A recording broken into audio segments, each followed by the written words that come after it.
आणि त्याच्यामध्ये माझे बंधू भगिनी. माझा जो सब्जेक्ट आहे तो आपण बघत असतो नालसा. नालसा म्हणजे काय? आता हा सब्जेक्ट बहुतेक सर्वांना माहिती नसतं. नालसा म्हणजे काय? तर जसं धर्मगुरूंनी सांगितलं की आपल्या कॉन्स्टिट्यूशनमध्ये, संविधानामध्ये समानता शब्द दिलेला आहे. आता कायदे बनतात, पण कायद्यानुसार समानता जर मिळत नसेल आणि काही कारणानुसार न्याय मिळत नसेल, त्यासाठी आपण संविधानामध्ये बघितलं तर जो आर्टिकल 14 आहे त्याच्यामध्ये इक्वॅलिटी बिफोर लॉ, तो काय बोलतो की the state shall not deny to any person equality before law और the equal protection of law within the territory of India. भारतामध्ये कोणालाही म्हणजे कायद्यापासून वंचित कोणी राहू नये आणि त्यासाठी प्रत्येकाला अधिकार आहे की त्याला कायदेशीर मदत मिळावी आणि त्याला न्याय मिळावा.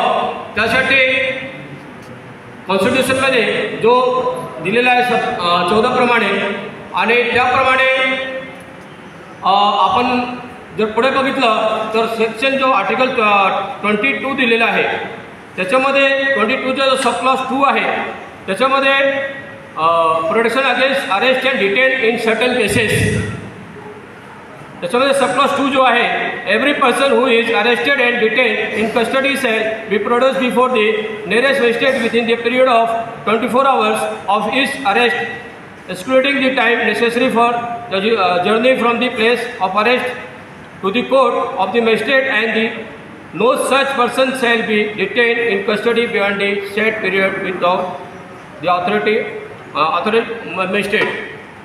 तर आपण बघितलं तर याच्यामध्ये समानता. आता समजा कोणाला पकडलं आणि त्याला डिटेन केलं आणि त्याच्यामध्ये समजा कोणाला आता पैसे नाही आहेत, त्या माणसाने काय करायचं? कसं त्याला न्याय मिळेल? आपल्याला पोलिसांनी पकडलेलं आहे आणि कोर्टात घेऊन गेलेले आहे. आपल्याला न्याय मागण्यासाठी वकील पाहिजे. वकील कुठून मिळणार? कसं आपल्याला न्याय मिळेल? यासाठी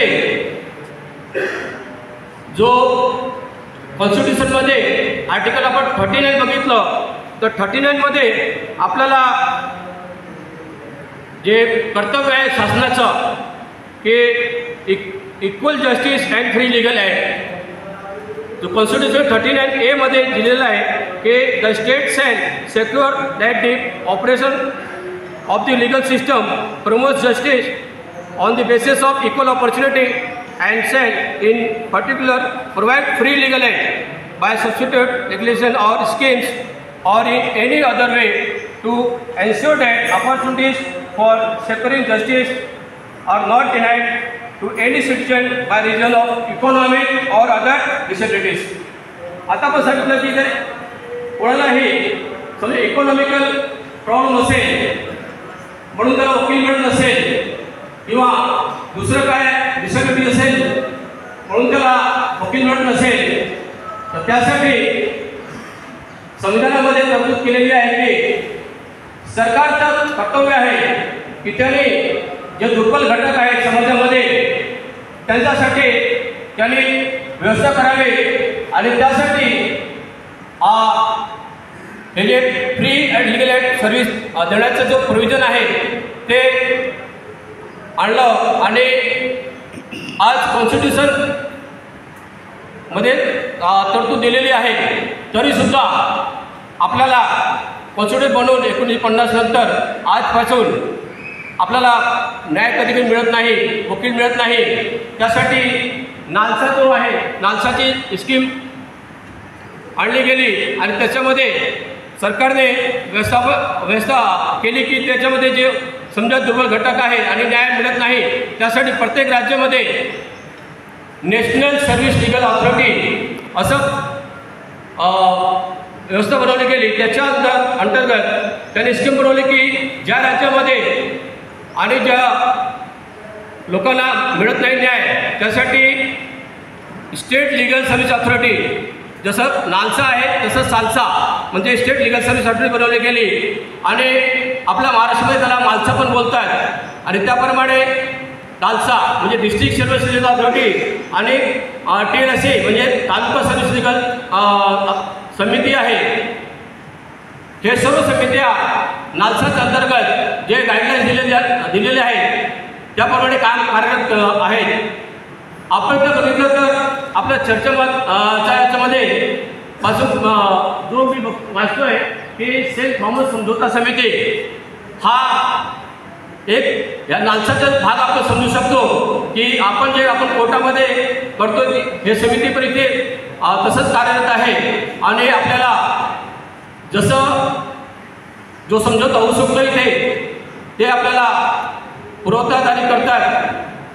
त्याप्रकारे जे लिटिगेशन कोर्टामध्ये आहे आणि त्यांना जर न्यायापासून वंचित राहून वकील मिळत नसेल मार्फत आपल्याला फ्रीमध्ये वकील मिळतील आणि वकिलाच फ्रीमध्ये जे वकील मिळतात त्यांचं काम आहे की तुमचं सर्व केसची स्टडी करणं, सर्व मटेरियल गोळा करणं, सर्टिफाईड कॉपी घेणं आणि तुम्हाला फ्रीमध्ये सर्व केस लढून देणं आणि इवन जजमेंटची कॉपी पण त्यांना फ्रीमध्ये पक्षकारांना देणं हे सर्व त्याच्या तरतुदी नमूद आहेत. तसेच आपण बघितलं तर कोणाकोणाला मिळू शकते फ्रीमध्ये वकील, तर मी पहिलेच बोललो की त्याच्यामध्ये महिला आहेत, लेबर क्लास आहेत, आदिवासी आहेत, ज्यांचे आर्थिक परिस्थिती 1 लाखापेक्षा कमी जे हायकोर्टापर्यंत केसेस आहेत आणि सुप्रीम कोर्टापर्यंत जे केसेस लढायचे असेल तर त्याच्यामध्ये 1,25,000 ज्यांची आर्थिक वाय आहे त्यांना फ्रीमध्ये वकील मिळू शकतात. आपली केस समजा सुप्रीम कोर्टमध्ये आहे तर सुप्रीम कोर्टमध्ये पण लिगल सर्व्हिस अथॉरिटी आहे, हायकोर्टमध्ये पण आहे आणि डिस्ट्रिक्ट कोर्टमध्ये पण आहे, तालुक्यामध्ये पण आहे.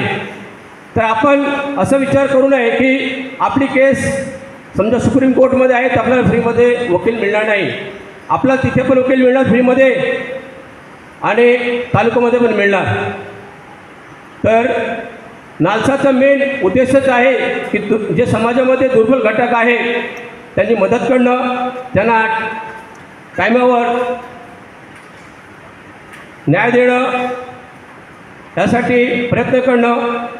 काही स्कीममध्ये आर्थिक मदत समजा आरोपी जेलमध्ये आहेत जे गरीब आहेत ते स्वतः जामीन देऊ शकत नाही,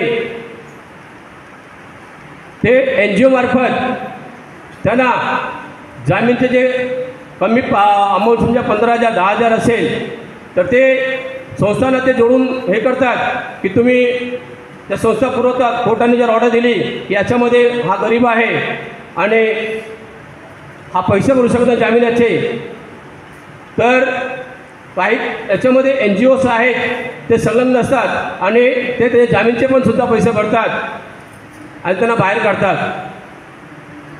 तर आपण बघितलं तर समानताचा जो अधिकार आहे त्याप्रमाणे जेलमध्ये जो माणूस जातो त्याला फ्रीमध्ये जेवण मिळतोच, पण फ्रीमध्ये लिगल एड पण मिळतो. नालसाचा जो दुसरा जो वार्षिक संमेलन झालेला होता हैदराबादला